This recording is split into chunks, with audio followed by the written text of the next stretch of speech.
Bonsoir à tous et merci de suivre le Flash Information sur RTI2, la chaîne la plus proche de vous. Ce mercredi 30 novembre, un groupuscule d'une quinzaine de personnes se réclamant membres de la Fédération estudiantine et scolaire de la Côte d'Ivoire, FEUSI, ont tenté de perturber les cours aux environs de 7h30 au lycée moderne Mahou de Cocody.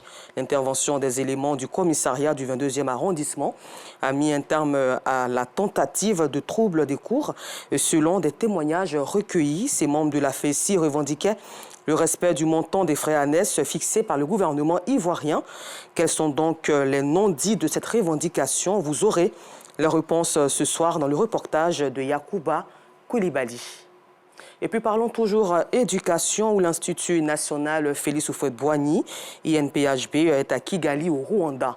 Et cette visite d'immersion a été l'occasion pour l'établissement ivoirien de découvrir le Rwanda Polytechnique. Il s'agit donc d'un groupe de 8 écoles polytechniques dédiées à la formation de polytechniciens chevronnés.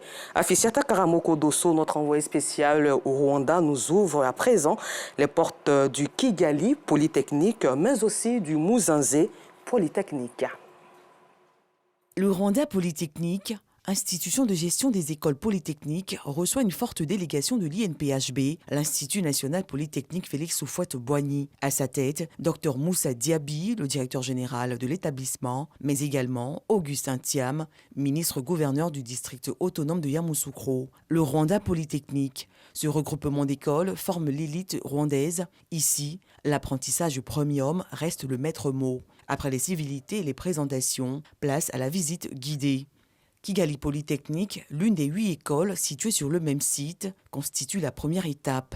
Occasion de faire découvrir à la délégation ivoirienne la densité et la diversité des ateliers de formation, de vrais laboratoires. Nous avons été impressionnés, en tout cas pour notre part, de ce que nous avons vu. Un mode de gouvernance qui est complètement différent de ce qu'on peut avoir à l'INPHB.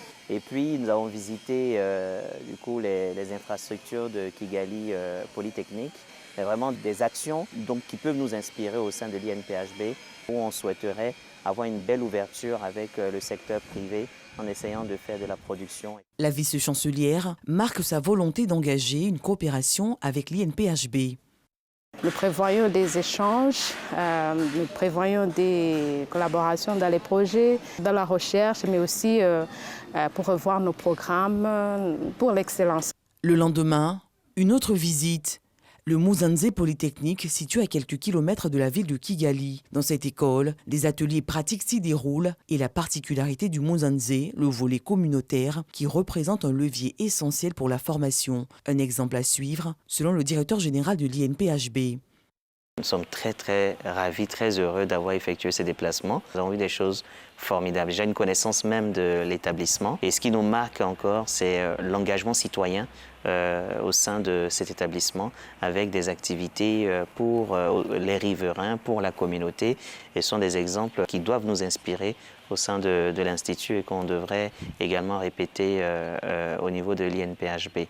Une décision qui réjouit le recteur de Muzanze Polytechnique. We are very happy to receive the delegation from our colleagues at the National Technical Institute of Félix Houphouët-Boigny. Nous sommes très heureux de recevoir cette délégation de l'INPHB. Nous avons beaucoup échangé et rassurez-vous, cela augure de belles choses pour l'avenir de nos pays respectifs. Le Rwanda Polytechnique, un bel exemple d'intégration technologique qui épouse la nouvelle vision de l'INPHB de Yamoussoukro, créer des polytechniciens entrepreneurs nouveaux, soucieux du développement de leur pays. En société, retour à Abidjan dans le grand marché de la commune d'Abobo. Certains marchands préfèrent s'installer aux abords des routes plutôt que de rejoindre les autres à l'intérieur du marché. Quelles sont donc les raisons de leur motivation? Les réponses dans le 19h30. Ce mercredi 30 novembre 2022 marque l'ouverture au tribunal criminel d'Abidjan du procès de l'attentat terroriste de Grand Bassam de mars 2016. Dans le boss des accusés, 4 prévenus sur les 18 comparaissent.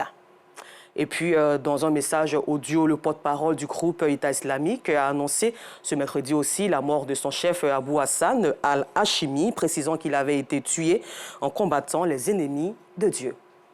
Merci à vous et rendez-vous tout à l'heure sur RTI2, la chaîne la plus proche de vous.